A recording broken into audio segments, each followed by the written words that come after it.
To discuss is conservative filmmaker Dinesh D'Souza. Dinesh, this may feel like a small thing, but it isn't. There's a big difference between why an immigrant, legal or otherwise, may want to come to America vis-a-vis a refugee. Break this down for us a little bit. Well, America is a nation of immigrants. We're not a nation of refugees, and there's a critical difference between the two. An immigrant is somebody who has made a decision of the will to choose America. Immigrants want to come to this country because they believe in America. They want the kind of life that America makes possible.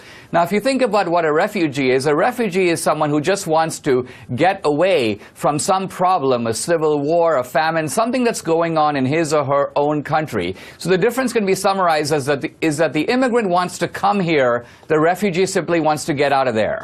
Now, does that help speak to what President Trump has talked about when he talks about allegiance, about loving your country? You can assume an immigrant coming here is seeking something, a better life or a love of America, vis-a-vis a refugee who may be fleeing something else, but they're bringing with them a different perspective that may not necessarily mean allegiance to the country they're coming to.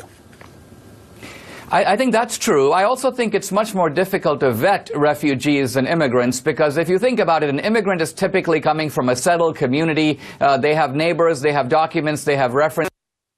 Check them out. A refugee is a displaced person, typically uprooted from their home, from their family, and so as a result it's much more difficult to figure out who that person is and whether or not they pose an actual threat when they come to this country. Dinesh, if you can, I know in some cases refugees are assigned or based on preference. I know for an interpreter in Iraq that I served with would come to America specifically, but are most refugees placed just where they're able to go, or do they get a choice in that process?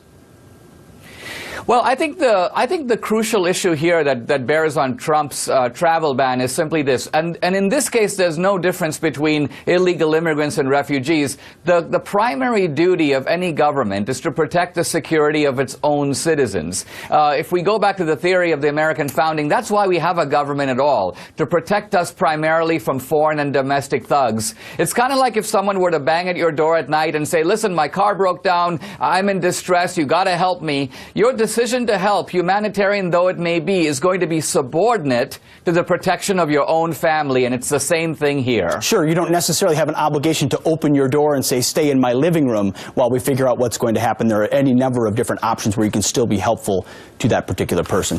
Dinesh D'Souza, thank you very much for breaking it down this morning. We really appreciate it. My pleasure. You got it.